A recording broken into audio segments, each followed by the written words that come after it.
everyone. Welcome back to the Nitty Gritty of Real Estate podcast. Today we are going to be talking about preparing to buy your first home. Let's get into it.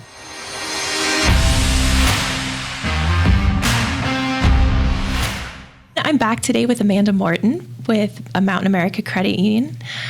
Thanks for joining us again, Amanda. Happy to be here. All right. Well, last time we spoke about all of our new graduates, helping get them, in a financially stable, off to a good start. We wanted to go in a little more in depth.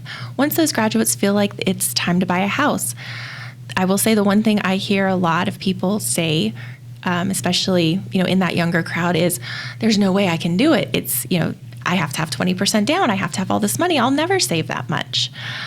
So let's kind of start with some of that first scary part, the money you need. You need to save something. That seems like a daunting task. So if somebody comes into your branch, what do you recommend for them if their ultimate goal is to buy a house? Yeah. So if we're looking at just saving, because there's a lot of different ways to ultimately buy a house. So if we're looking at just the saving part of it, something I recommend is whether you are renting or if you are lucky enough to be living with someone, with family, and so there's no cost of living right now, whatever you expect your monthly mortgage payment to be or what you feel like you want your monthly mortgage payment to be, try and pay that into a savings account every single month. So that way you will get used to living off of what your paychecks are like with that mortgage payment in it. It's a really great way to save up a lot of money pretty quickly because, as we all know, a mortgage payment will help you to save up money really quickly if you put that much aside each month. But the biggest thing that I feel like people express to me is this kind of shock after they get a house. They knew in their head what the costs were going to be, but they didn't know what it was actually like to live off of that budget with that mortgage payment in there. So that is the first thing you can do. Okay. No, that's a great idea. Getting used to the idea of watching that amount of money go out every month and living off of what's left. You'll be comfortable. You're not going to be shell-shocked when that first payment and first month comes. And then, like you said, mortgage payments, we all know it's, usually your most expensive bill. So it's also a great way to save. Now we need to save for things like closing costs. It'll add up quickly for that. I did like what you said about, utilizing other options to get a home besides just that almost old wives' tale of 20% down. So let's talk a little bit about that. When I speak with first-time home buyers, I ask them if they've spoken with a lender yet. Usually they say, oh, I bank at, X, Y, and Z. I'm just going to go to them. But there's other options out there. There is, regular mortgage brokers, which is one tool. We've had several different brokers on our podcast if you look at some of our past episodes. But let's talk about a credit union because that's different. So can we start a little bit with what is the difference between like a bank and a credit union? Yes. Let's start there. Yeah. Hey everyone, we want to interrupt this episode to let you know that we are a Keller Williams Southern Arizona franchise. We are also realtors practicing equal housing. Now let's get you back to the podcast. So most people think it's the same thing, and it actually couldn't be more different. So both are financial institutions, both are places that house your money and your financial, and you can get your financial needs met. But a bank is actually owned by shareholders, and a credit union is owned by the members.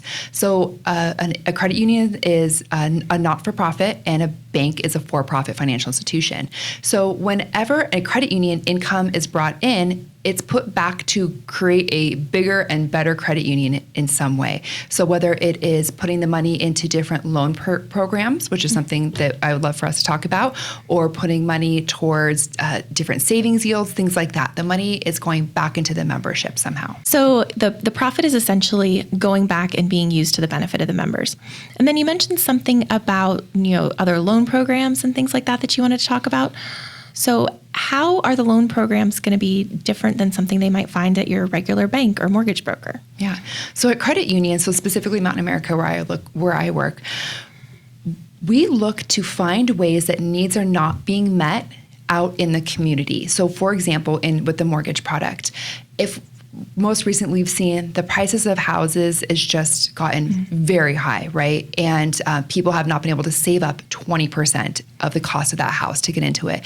And so we say, what do we need to do? What sort of program do we need to make available so that people can actually get into the home, because getting into the home is the most important part. An example of something that we've done in Mountain America is we created, it's called a 40-year due in 15. And so it is a loan that's amortized over 40 years instead of 30 years. And so that allows for a lesser monthly payment in order to be able to afford the monthly payment.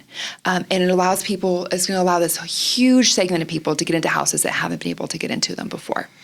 Okay, so I'm hearing a couple different things from what you just said then.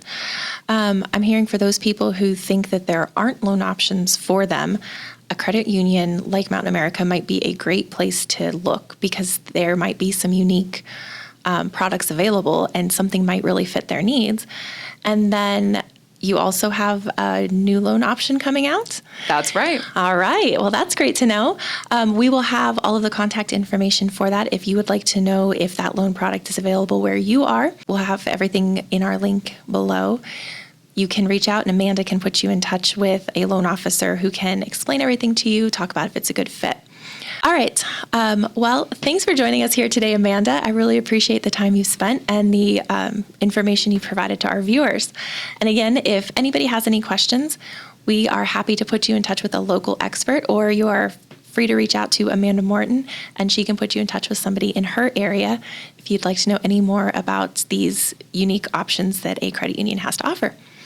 All right, we'll catch you next time. Thank you for listening and watching the Nitty Gritty of Real Estate podcast here with the Tom J. Krieger team of Keller Williams, Southern Arizona.